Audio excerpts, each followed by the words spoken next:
Hi friends, today I will talk about acute pancreatitis. It is a medical emergency. If it is not diagnosed early, it can lead to multiple organ failure and ultimately the death of the patient.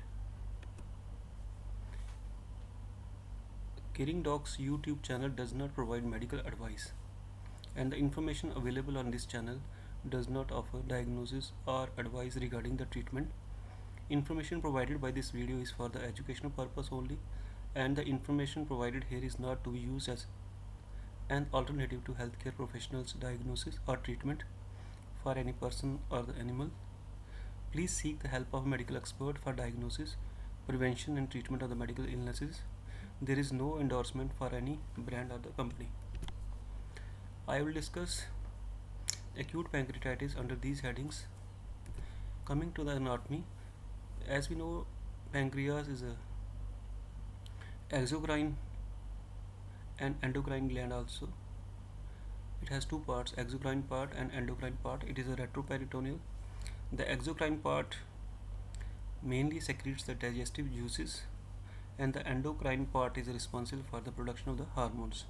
It is soft, lobulated, elongated organ, lies retroperitoneally at the level of L1 and L2. This is the picture of the pancreas. It has a head, neck, body, and the tail. It has an uncinate process also. The head lies in the second part of the duodenum. This is the pancreatic duct. This is the gallbladder. It is a cystic duct. It combines with the hepatic duct, forms a common bile duct, and this common bile ducts opens near the pancreatic ducts where they form the ampulla of Vater, and they enter the duodenum second part through ampulla of Vater. Sometimes there is accessory pancreatic duct also. It lies at the level of L1 and L2. It is J-shaped or retort shaped. It is 15 to 20 centimeter long, 2.5 to 3.8 centimeter broad, and it weighs about 90 grams. Blood supply is mostly the splenic artery, superior pancreatico-duodenal artery, and the inferior pancreatico-duodenal artery, and venous drainage is into the splenic vein and the superior mesenteric vein and the portal vein. Lymphatics for the head and neck, they go into the pancreatico-duodenal, and body and tail, they go into the pancreatico-splenic. Pancreatitis is an inflammation of the pancreas. It may be limited just to the pancreas or may affect the surrounding tissue, and a remote organ damage can be seen with the acute pancreatitis. 80% of the cases, they have mild inflammation, and it has a mortality rate of less than 1%, which generally resolves with only supportive care. Coming to the epidemiology, the annual incidence is 4.9 to 35%, or 4.9 to 35 per lakh population. Incidence is increasing worldwide due to increased rates of obesity and gallstone. Smoking plays a significant role in the etiology of a non-gallstone related pancreatitis, and mortality in pancreatitis is usually due to systemic inflammatory response syndrome and the organ failure in the first 2 weeks, and in the next 2 weeks it is usually due to sepsis and its complications. Coming to the pathophysiology, under normal circumstances, trypsinogen is produced in the pancreas and it is secreted into the duodenum where it gets converted into protease trypsin. In acute pancreatitis, for the reason unknown, although possibly related to transient obstruction of the pancreatic duct, trypsins activated within the pancreatic acinar cells. Because of obstruction of the pancreatic duct, because of any reason, the trypsin gets activated within the pancreatic acinar cell. Otherwise, it has to be activated in the duodenum. Activation continues in the unregulated fashion, and elimination of the activated trypsin is inhibited and results in high pancreatic levels of the activated trypsin. This activated trypsin in turn activates other digestive enzymes, complements, and the kinins, leading to pancreatic autodigestion, injury, and the inflammation. The pathophysiology involves 3 phases: Initial phase is characterized by intrapancreatic digestive enzyme activation and acylacylation injury. Second phase of pancreatitis leads to the activation, chemoattraction, and sequestration of the leukocytes and macrophages in the pancreas, resulting in the enhanced intrapancreatic inflammatory reaction. And the third phase of the pancreatitis is due to the effect of the activated proteolytic enzymes and cytokines released by the inflamed pancreas on the distant organ. So these active enzyme and cytokine then digest the cellular membranes, cause proteolysis, edema, interstitial hemorrhage, vascular damage, coagulation necrosis, fat necrosis, and parenchymal cell necrosis. Cell injury and death results into the liberation of the bradykinin peptide vasoactive substances, histamine, that can produce vasodilation, increase vascular permeability, and edema with profound effects on the many organs. The SIRS and the ARDS, as well as multi-organ failure, may occur as a result of this cascade of local and the distant effects. This was about the pathophysiology. Coming to the etiology. Etiology for acute pancreatitis is multifactorial. It includes mechanical causes like gallstone, biliary sludge, ascariasis, periampullary diverticulum, pancreatic or periampullary cancers, ampullary stenosis, jejunal stricture or obstruction, toxins like ethanol, methanol, scorpion venom, organophosphate poisoning, metabolic causes like hyperlipidemia, hypercalcemia, various drugs like didanosine, pentamidine, metronidazole, stibogluconate, tetracycline, furosemide, thiazide, sulfasalazine, 5-alpha salicylic acid, L-asparginase, azathioprine, valproic acid, solindax, salicylate, calcium estrogen. Various infective causes are viruses like mumps, Coxsackie, hepatitis B, CMV, varicella zoster, HCV, HSV, HIV. Bacterial causes are Mycoplasma, Legionella, Leptospirosis, Ascaris, Salmonella, fungus like Aspergillus, and various parasite like Toxoplasma, Cryptosporidium, Ascaris. Trauma can contribute, whether it is a blunt trauma, penetrating injury, or post ERCP. Congenital causes are choledococcyl type 4, pancreas, divisum. Vascular causes, though, are rare, but these include ischemia, thromboembolism, vasculitis like polyarteritis nodosa, SLE. Miscellaneous causes are post ERCP, pregnancy, renal transplant, alpha 1 antitrypsin deficiency, and various genetic mutation. They also contribute as a cause of acute pancreatitis. If we can remember the causes, common causes as I get smashed, like IE, idiopathic G gallstone, ethanol, trauma, steroids, mumps, autoimmune, scorpion, sting, spider bites, hyperlipidemia, ERCP, and various drugs. The common causes are gallstone, including microlithiasis, alcohol, hypertriglyceridemia, and ERCP, drugs, trauma, and post-operative cases. The common causes like gallstone, they contribute 40 to 70% of the cases.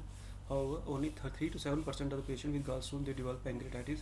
The two suggested reason for developing acute pancreatitis in gallstone cases is reflux of the bile into pancreatic duct due to transient obstruction of the ampulla during the passage of the gallstones, or the obstruction at the ampulla secondary to the stones, or edema resulting from the passage of the stone. The risk of developing acute pancreatitis in patient with gallstone is greater in men. However, the incidence of the gallstone pancreatitis is higher in women due to higher prevalence of the gallstones. Smaller gallstones with less than 5 mm of the size, they are more likely to cause cystic duct obstruction and hence further acute pancreatitis. Alcohol contributes 25 to 35% cases of acute pancreatitis.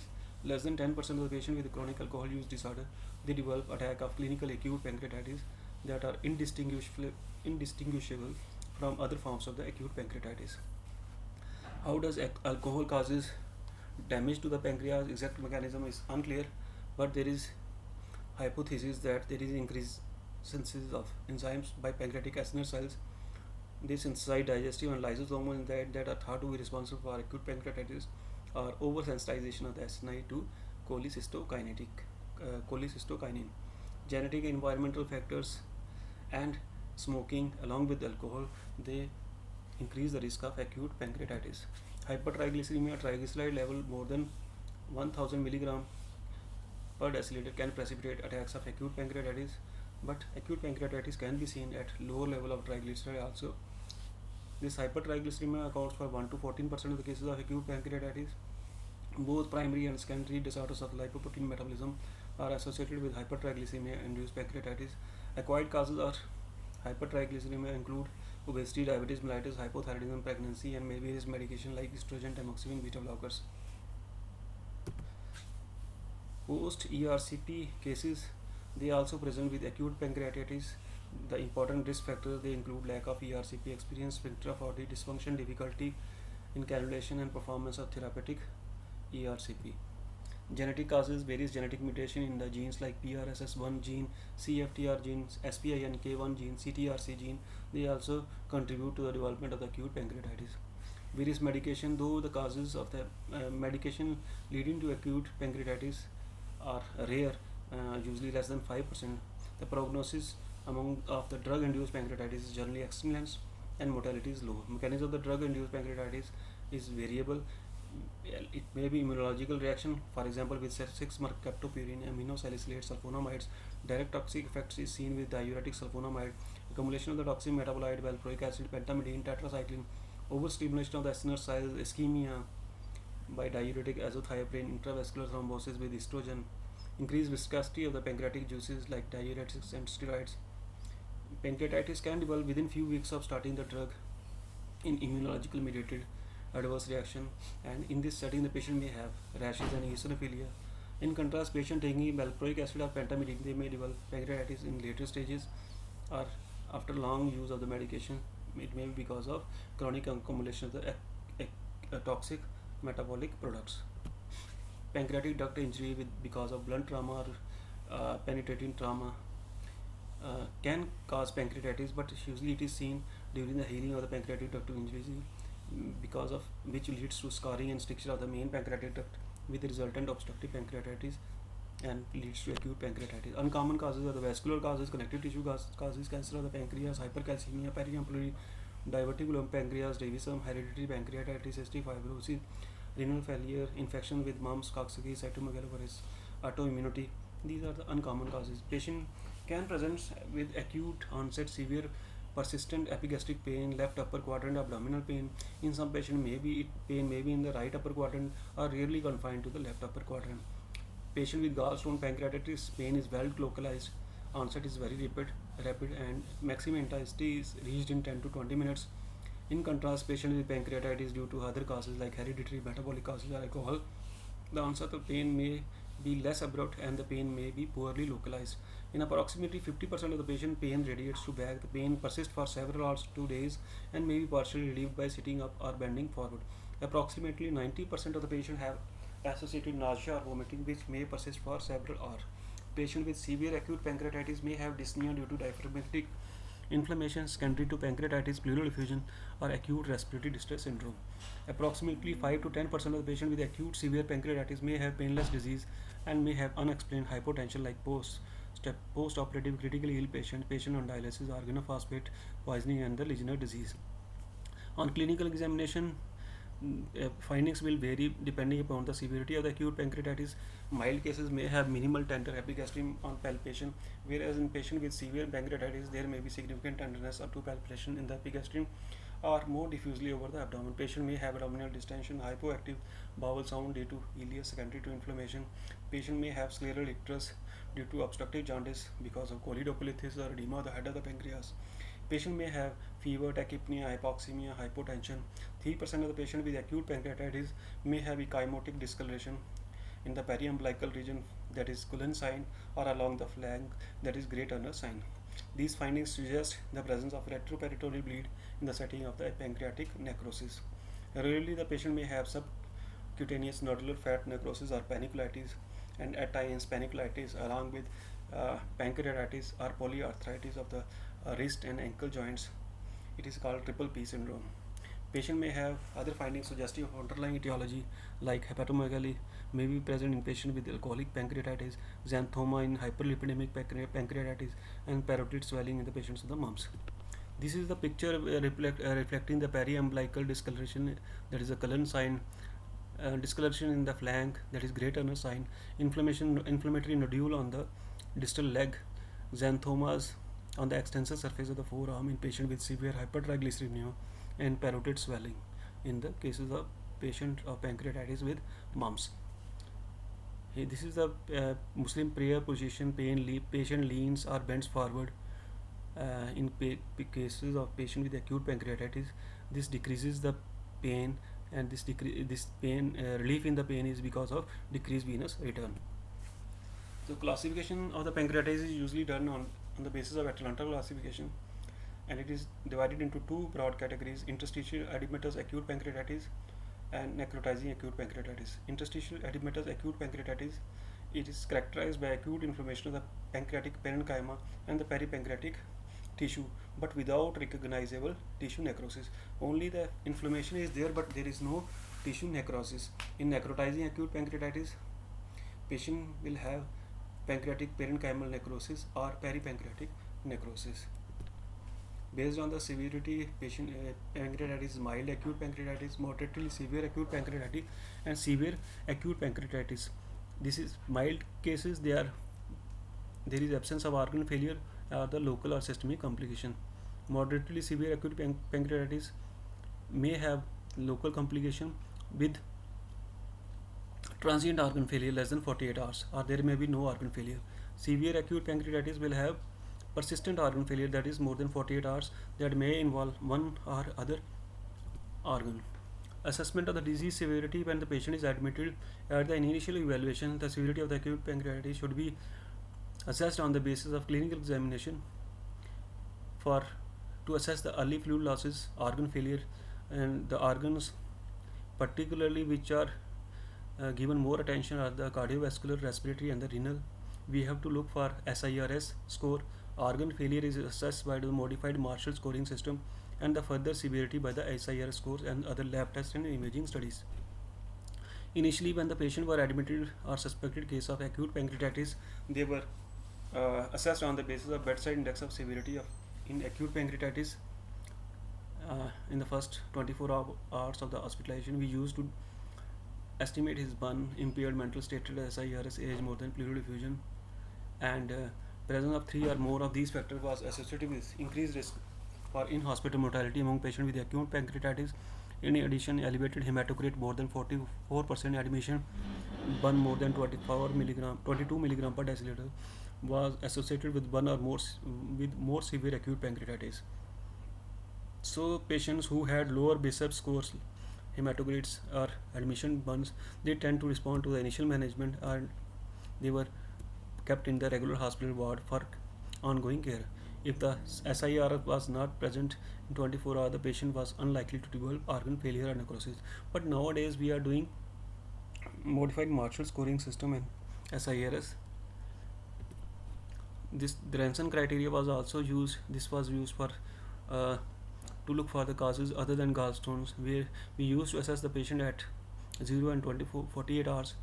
At 0 hours, we take it into account like age factor more than 55, white blood count more than 16,000, blood glucose more than 200, LDH level more than 350, aspartate aminotransferates more than 250, and 48 hours hematocrit fall by more than equal to 10%, blood urea nitrogen, serum calcium, PaO2 based deficit fluid suggestion. If the score was more than 3, then there was severe pancreatitis. If the score less than 3, severe pancreatitis is unlikely. Score 0 to 2 shows 2% mortality, score 3 to 4 15%, score 7 to 8 100% mortality. But nowadays we are doing modified Marshall scoring system for organ dysfunction or the severity. We take into account three systems: respiratory, renal, and the cardiovascular. In the respiratory system, we use PF ratio, PaO2, and FiO2 ratio. If it is more than 400, we grade it as a 0. 301 to 400, we grade it as 1. 201 to 300, we grade it as a 2. 101 to 200, we grade it as 3. And more than 101, less than equal to 101, we grade it as a 4. And similarly, we do the serum creatinine ratio. If it is less than 1.4, we grade it as a 0. 1.4 to 1.8, we grade it as a 1. 1.9 to 3.6, we grade it as a 2, and more than 4.9, we grade it as a 4. In the cardiovascular system, we check the systolic blood pressure. If it is more than 90 mm of mercury, we grade it as a 0. And if it is less than 90 and patient is fluid responsive, we grade it as a 1. Less than 90, not fluid responsive, we grade it as 2. less than 90, pH less than 7.3, we graded as 4. Less than 90, pH less than pH less than 7.0, we graded as a 4. So uh, a score of 2 or more for any system defines the presence of organ failure. And if the organ failure lasts less than 48 hours, we call it as a transient organ failure. If it lasts more than 48 hours, then we call it as a permanent organ failure. Types of organ failure which are seen in the acute pancreatitis: primary organ failure and secondary organ failure.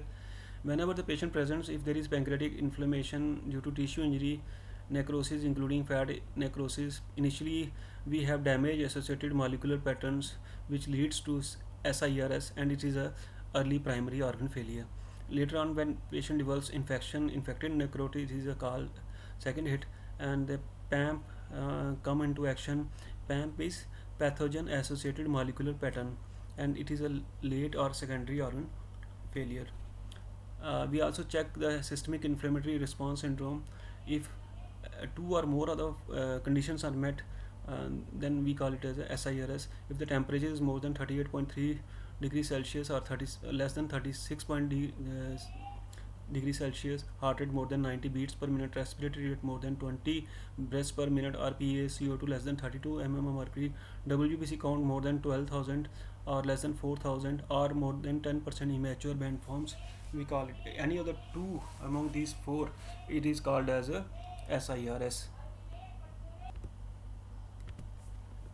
Coming to the investigation, we do CBC, comprehensive metabolic panel, CRP, serum lactate levels, serum amylase lipase levels. Though the initially serum amylase lipase are more than 3 times the upper limit of normal, but serial measurements in the patient with acute pancreatitis is not useful to predict the disease severity or prognosis or for the altering management. Routine abdominal CT scan is not recommended at initial presentation unless there is diagnostics uncertainty, because there is no evidence that CT improves clinical outcome, and the complete extent of the pancreatic and peripancreatic necrosis may not only become clear 72 to 96 hours after the onset of the acute pancreatitis. Several other scoring systems can be used, but they are used only after 24 to 48 hours after the disease onset, and they have not been shown to be superior to the assessment as compared to SIRS or Apache 2 score. Diagnostic criteria for acute pancreatitis is, whenever the patient comes with a suspected case of acute pancreatitis, patient may have persistent severe epigastric pain with tenderness on the palpation. The diagnosis is characterized by the two of the following three criteria: acute onset persistent severe epigastric pain, often radiating to back, elevation in the serum lipase or amylase to 3 times or greater than the upper limit of the normal. Characteristics findings: the acute pancreatitis on imaging like CT scan, MRI or transabdominal ultrasound. In patient with characteristic abdominal pain, elevation in the serum lipase or amylase to 3 times or greater than upper limit of the normal, no imaging is required to establish the diagnosis of acute pancreatitis. If patient has acute severe pain and serum lipase or amylase are more than 3 times the normal, we need not to do CT or ultrasound. In patient with abdominal pain that is not characteristics for acute pancreatitis, or serum amylase lipase level are less than 3 times the upper limit of the normal, in whom the diagnosis is uncertain, we perform the abdominal imaging with contrast in hand abdominal CT scan to establish the diagnosis of acute pancreatitis and to exclude the other causes of acute abdominal pain. In patient with severe contrast allergy or renal failure, we perform the abdominal MRI without the gadolinium. Similarly, in cases of pregnant ladies, if we don't do CT scan, we can do MRI. Lab studies, other tests like serum amylase lipase, we know that they will be more than 3 times the upper limit. We can do serum lipase alone also. Lipase remain elevated for longer time, and it comes to normal only after 8 to 14 days. It is more specific than amylase. There is no need of doing amylase lipase daily while the patient is in the hospital, and because it does not affect the management and it will add only to the cost, we have to do CBC, electrolytes, liver enzymes, bilirubin, calcium, triglyceride, albumin. It should be done to rule out other causes of abdominal pain. A pregnancy test should be performed in all females of childbearing age to rule out the ectopic pregnancy.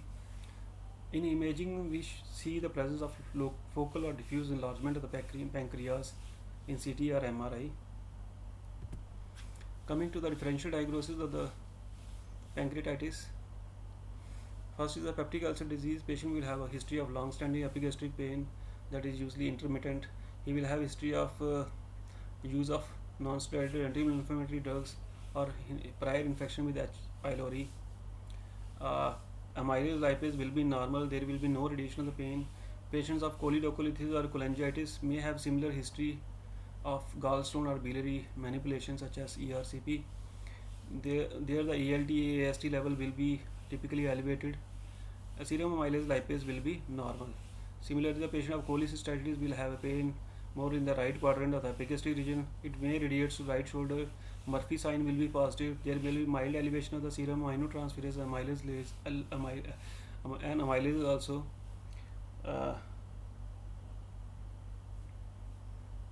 But 3 times upper limit of the normal, usually not seen in the cases of cholecystitis. CT scan will show gallbladder wall edema and pericholecystic strandings. Similarly, perforation cases will have sudden onset abdominal pain. Patient will have guarding rigidity, rebound tenderness. Patient may have elevated amylase, but elevation is unlikely 3 times upper the limit of normal. Chest X-ray will show gas under diaphragm, and similarly the CT will show free fluid, phlegm on bowel wall morphology with adjacent inflammation. Intestinal obstruction cases may have history of pain abdomen with emesis, constipation, obstipation, elevation of the serum amylase lipase. Patient will have history of prior surgery in the abdomen or Crohn's disease. CT will show bowel with air fluid levels. Mesenteric ischemia can present as a periumbilical pain, but pain will be out of proportion to the finding on physical examination. Patient will have other risk factors like advancing age, atherosclerosis, cardiac arrhythmia, severe cardiac valvular disease, recent myocardial infarction, or intra-abdominal malignancies. CT scan will show segmental bowel wall thickening, interstitial pneumatosis, portal vein gas. In addition, arterial or venous thrombosis or hepatic or splenic infarct may be seen. Patients of hepatitis will also have right upper quadrant pain, anorexia, general malaise. Patient will have history of dark urine, alcohol stool history, alcohol intake history, jaundice, pruritus. Examination will show tender hepatomegaly.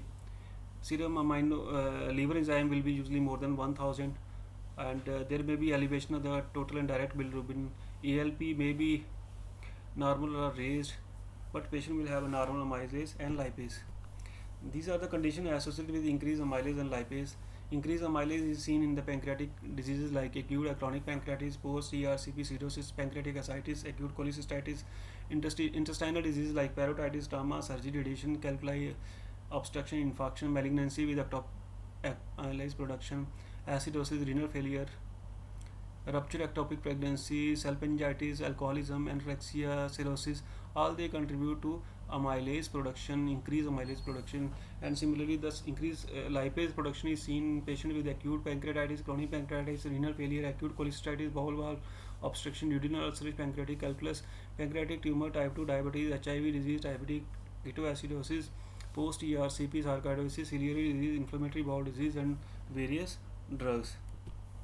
Indication for monitored or intensive care: when the patient is admitted, what sort of patients they require continuous monitoring or intensive care monitoring. Patient with severe acute pancreatitis should be properly monitored, and patient with acute pancreatitis with one or more of the following parameter, they should be observed closely, especially in the ICU. If they have pulse less than 40 or more than 150 beats, systolic blood pressure less than 80 mm of mercury, mean arterial pressure less than 60 mm of mercury, diastolic blood pressure more than 120, respiratory rate more than 35, serum sodium level less than 110 or more than 170, serum potassium less than 2 or more than 7, PaO2 less than 50, pH less than 7.1 or more than 7.7, serum glucose level more than 800 mg per deciliter, serum calcium more than 15, and urea. Patient in coma, all these conditions they require intensive care monitoring. When we have to shift the patient to ICU, if SIRS persists more than 48 hours, if there is elevated hematocrit, blood urine nitrogen, or creatinine in the first 24 hours, if age is more than 60, and the patient has the underlying cardiac or pulmonary disease or obesity. Initial management of the acute pancreatitis. It is important to note that 85 to 90% of the cases of acute pancreatitis are self-limited and they subside spontaneously, usually within 3 to 7 days after the initiation of the treatment, and they do not exhibit organ failure or local complication. Initial management usually includes supportive care with fluid resuscitation, pain control, nutritional support, fluid replacement. The only effective treatment in the first 24 to 48 hours after the diagnosis of acute pancreatitis is the intravenous hydration. Coming to the fluid therapy is usually given to prevent hypovolemia or organ hypoperfusion, and it is very beneficial if it is given within 24 hours, that is 12 to 24 hours.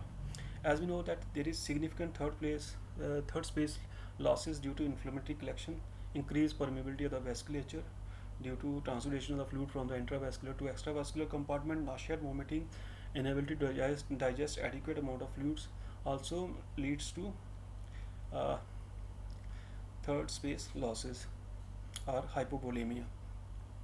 So patients who have this hypovolemia or organ hypoperfusion, they have chances of developing necrotizing pancreatitis and acute kidney injury. And necrotizing pancreatitis further results in vascular leak syndrome, leading to increased third space fluid losses and worsening of the pancreatic hypoperfusion. Peripheral fluid is ingle lactate, but we can give normal saline also. Fluid replacement has been associated with reduction in the morbidity and mortality.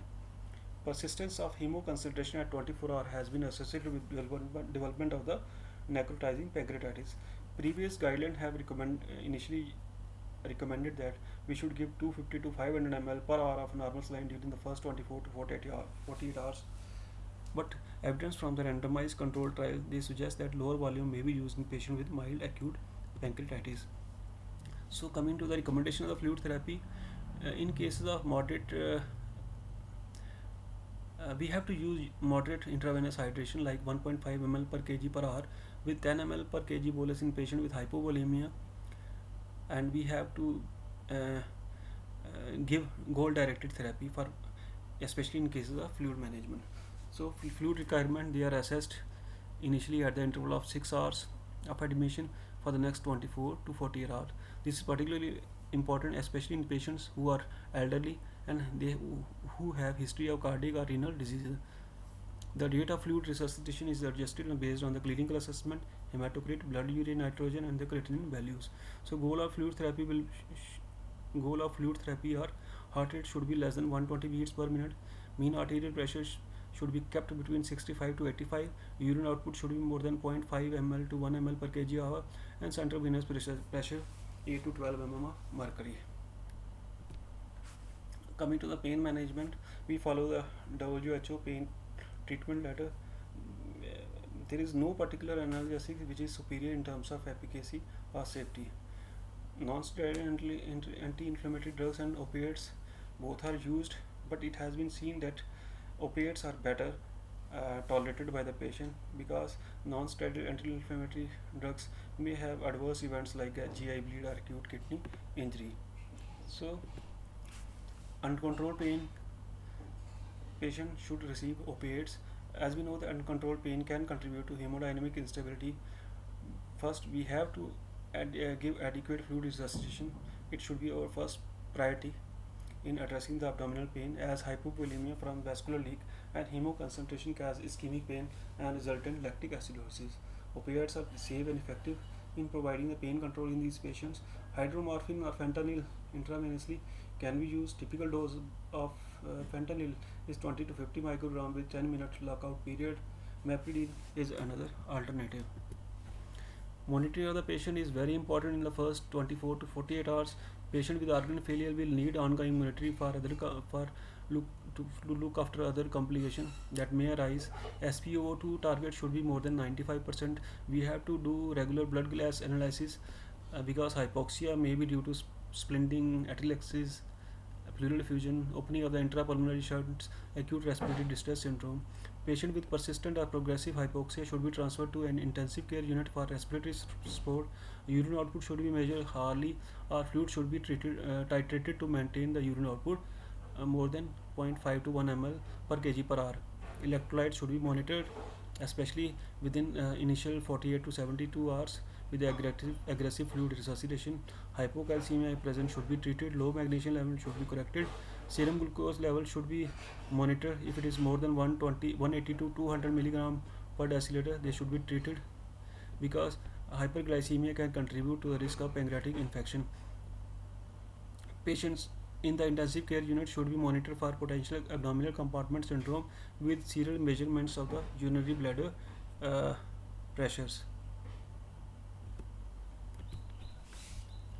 Coming to the nutrition, concept of pancreatic rest is outdated now. Mild cases can often be managed with intravenous hydration alone, since recovery occurs rapidly, allowing patient to resume oral diet as possible as soon. If there is no significant nausea or vomiting or paralytic ileus, oral feeding is favored in order to maintain the gut mucosal integrity. Nutritional support is often required in patients with moderately severe pancreatitis if they are unlikely to resume oral intake within 5 to 7 days. NGTU is preferred to the total parenteral nutrition. Oral feeding, coming to the oral feeding, the time to reinitiate oral feeding depends on the severity of the pancreatitis. In the absence of ileus, nausea, vomiting, oral feeding can be initiated within first 24 hours as tolerated if the pain is decreasing or inflammatory markers are improving. Start with the low residue, low fat, soft diet, provided there is no evidence of ileus or significant nausea or vomiting. We then advance the diet cautiously as tolerated. Early refeeding with solid low fat diet when patients are subjectively hungry regardless of the resolution of the abdominal pain and normalization of pancreatic enzyme may be safe. In some patients with moderately severe to severe pancreatitis, oral feeding may not be tolerated due to postprandial pain, nausea or vomiting related to the gastroduodenal inflammation and or extensive compression from the fluid collection leading to gastric outlet obstruction. Such patients require enteral feeding if they cannot tolerate oral diet by the day 5. However, when the local complications start improving, oral feed can be initiated and advanced as tolerated. Enteral feeds are preferred over the parenteral nutrition as recommended in patients with moderate severe acute pancreatitis who cannot tolerate oral feeding. In patients with predictive severe or necrotizing pancreatitis requiring enteral tube feeding, either nasogastric or nasoenteral route may be used. We also initiate enteral feeding when it becomes clear that the patient will not be able to consume nourishment by mouth. For example, the patient who are to be transferred to ICU or who are likely to get organ failure or SIRS persisting for more than 48 hours. The assessment can usually be made by the 5th day of the illness. Enteral nutrition helps to maintain the intestinal barrier and prevent the bacterial translocation from the gut.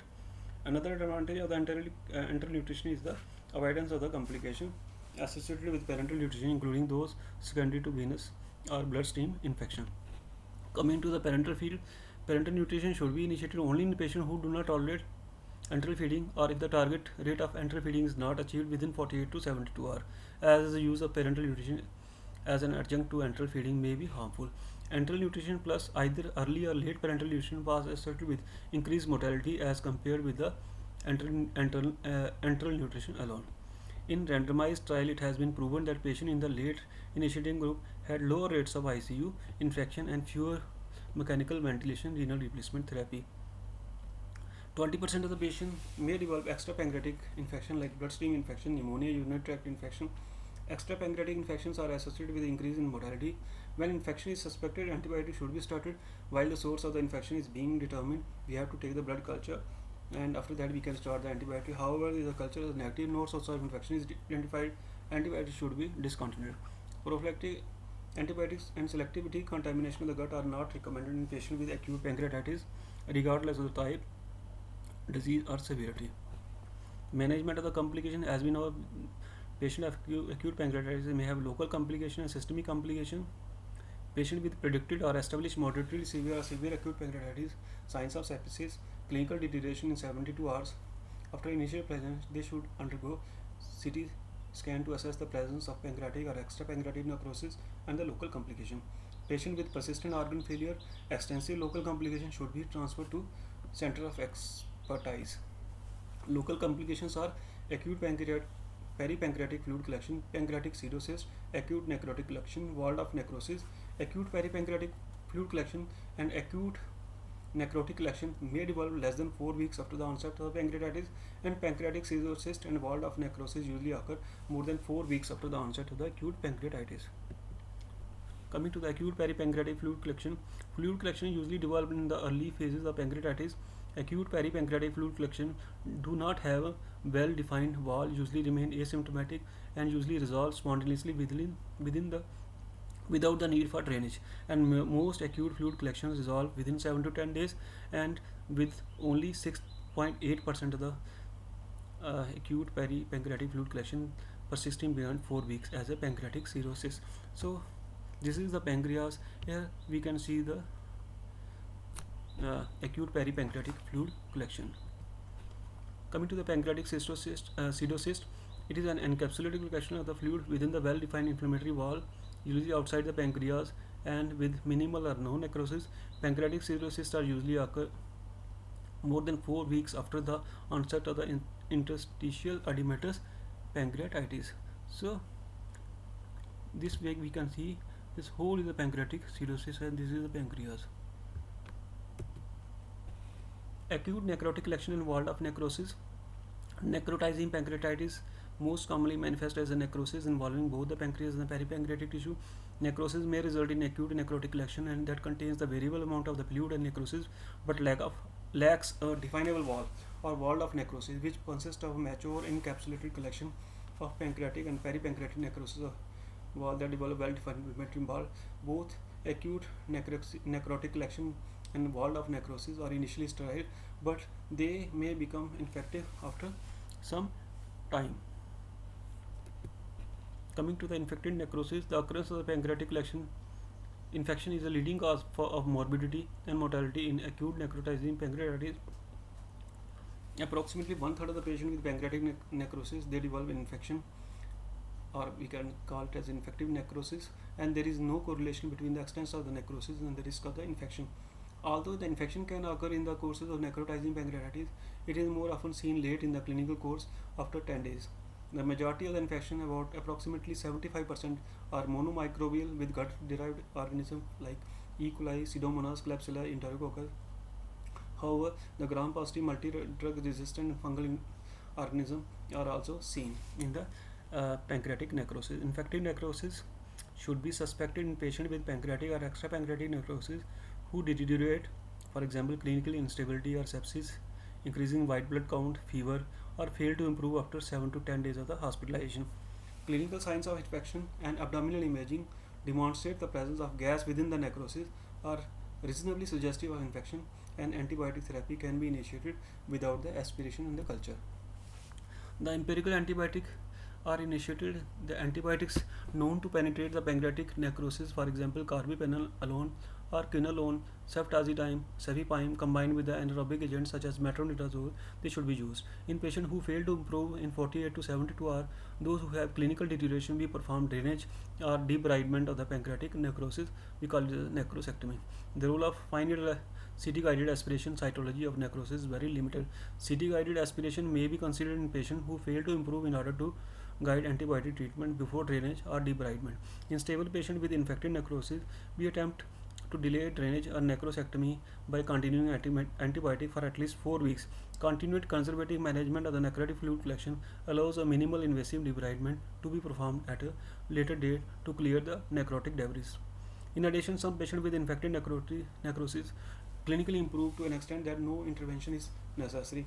Interim percutaneous drainage may be needed in patients with infected necrosis who exhibit clinical deterioration or fail to improve but do not have walled off necrosis collection. However, a routine immediate drainage once infected necrosis is diagnosed does not improve the outcome. Necrosectomy should be accomplished initially by a minimally invasive approach like endoscopic or percutaneous radiological. Open or laparoscopic surgical necrosectomy is rarely required. Step-up approach of the drainage first and debridement later, if required, has become a common practice in patients requiring the intervention. Sterile necrosis. If the aspirated material on CT guided MN is sterile, we discontinue the antibiotics. We continue the conservative treatment for 4 to 6 weeks. The use of antibiotic in patients with sterile necrosis to prevent the development of the infected necrosis is not recommended. So, sterile necrosis does not require any therapy. Indication for intervention in patient with sterile necrosis with no signs of infection include ongoing gastric outlet, if there is ongoing gastric outlet, intestinal or biliary obstruction due to mass effect at least 4 weeks after the onset of acute pancreatitis, if there is persistence of the symptoms like abdominal pain, nausea, vomiting, anorexia, or weight loss more than 8 weeks after the onset of acute pancreatitis, and disconnected duct syndrome, full transection of the pancreatic duct with persisting symptoms, collection with necrosis, or more than 4 weeks after the onset of the acute pancreatitis. Peripancreatic vascular complication are splanchnic venous thrombosis. We treat it with anticoagulation. This complication is more common in necrotizing pancreatitis as compared to the interstitial pancreatitis. If the splenic vein thrombosis is established, the role of anticoagulation is uncertain. In contrast with the patient who have splenic vein thrombosis due to chronic pancreatitis, complications such as varicose bleed are rare. Therefore, prophylactic splenectomy is not recommended. Coming to the pseudoaneurysm are rare but serious complication of the acute pancreatitis that should be suspected when patient with acute pancreatitis have unexplained gastrointestinal bleeding, unexplained drop in hematocrit, or sudden expansion of the pancreatic fluid collection. Coming to the abdominal compartment syndrome, it is defined as a sustained intra-abdominal pressure more than 20 mm of mercury with new onset organ failure. Patient with severe pancreatitis, they are at increased risk of intra-abdominal hypertension and abdominal compartment syndrome due to tissue edema from aggressive fluid resuscitation, peripancreatic inflammation, ascites, and ileus. Patient in the intensive care unit should be monitored for potential abdominal compartment syndrome with serial measures of the urinary bladder pressures. Systemic complications with acute pancreatitis are seen in the patient who are at increased risk of underlying comorbidities like coronary artery disease, chronic lung disease. In addition to treating these exacerbations, patients should be treated for other complications including alcohol withdrawal and the hyperglycemia. Patients with acute pancreatitis are also increased risk of developing prediabetes and diabetes after first episode of the acute pancreatitis. So the management of the underlying predisposing condition has to be given priority. For example, patients of gallstone pancreatitis. In patient in whom gallstone pancreatitis is diagnosed, most stone pass to the duodenum.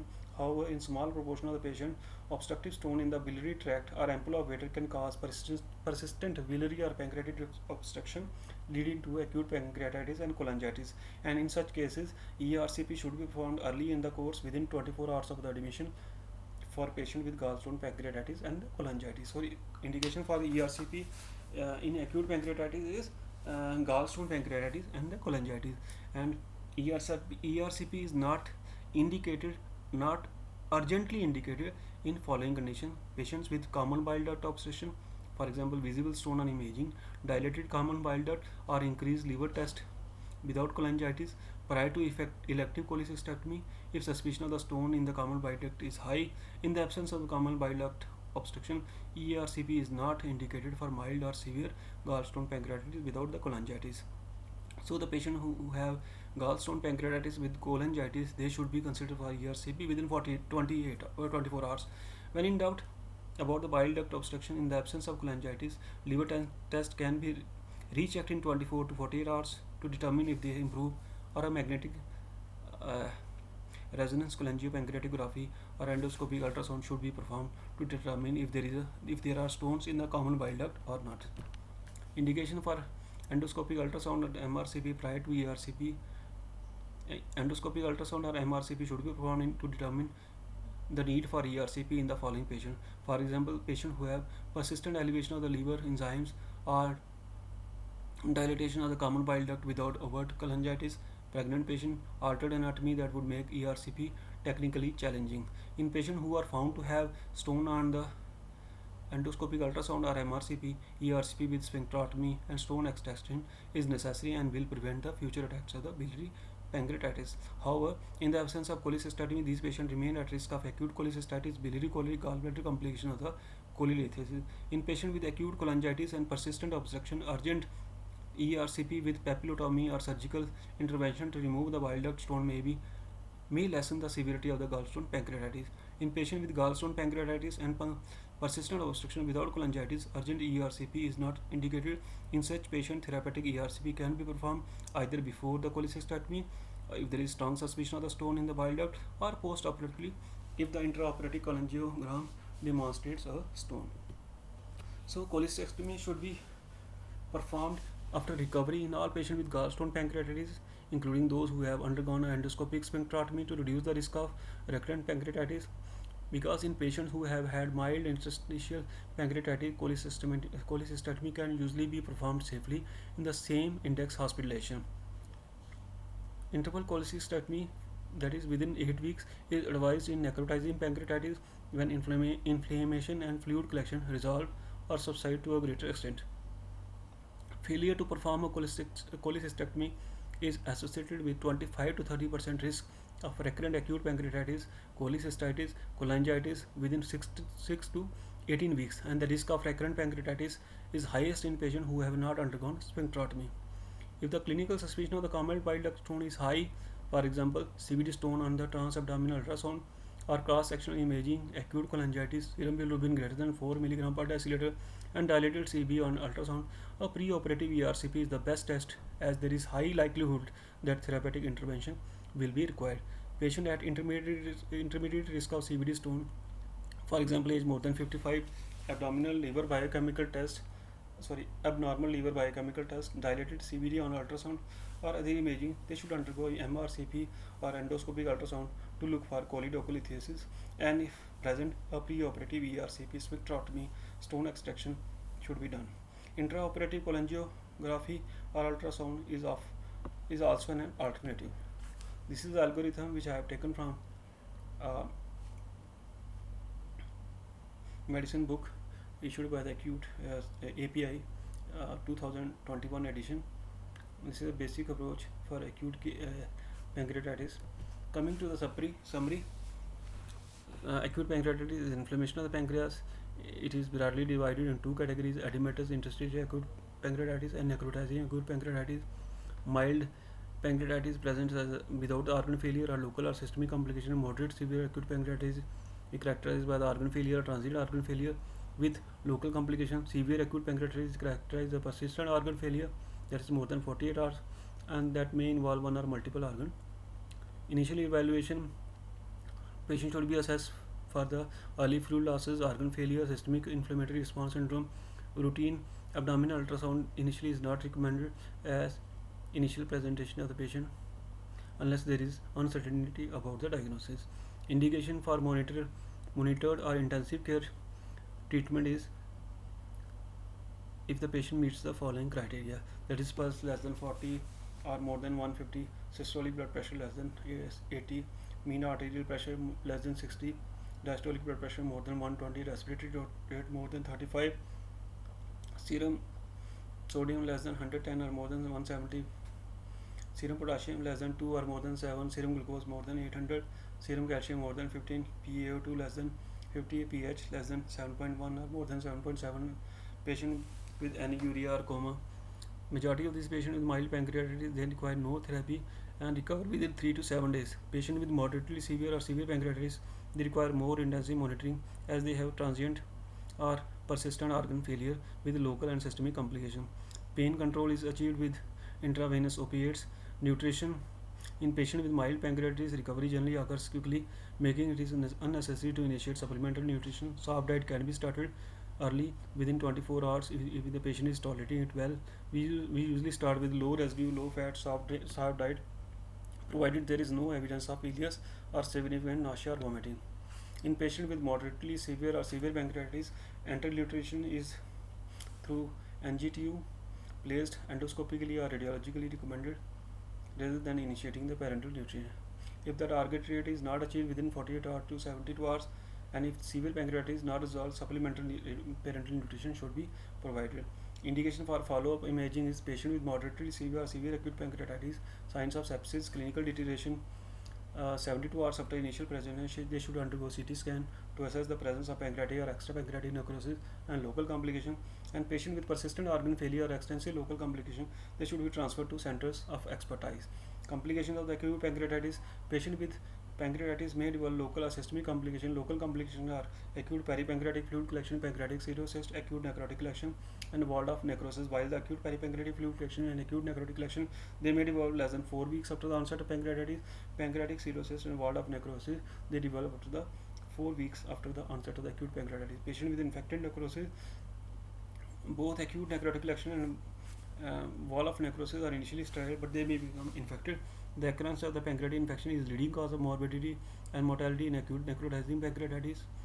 Infected necrosis should be suspected in patients with pancreatic or extrapancreatic necrosis who deteriorate clinically, or when there is clinical instability, sepsis, physiology, increasing white blood count, fever, or those patients who fail to improve after 7 to 10 days of hospitalization. And in patients with suspected infected necrosis, we suggest empirical antibiotic rather than CT guided needle aspiration. Patients with infected necrosis who fail to respond to the antibiotic or who are clinically unstable, they may require pancreatic debridement, and where possible we attempt to delay the intervention until 4 weeks after the initial presentation to allow the infected necrosis to become walled off. We perform necrosectomy with minimally invasive methods, for example endoscopy, percutaneous or laparoscopy, and the reserve open surgical debridement if minimally invasive approaches are not possible or they fail.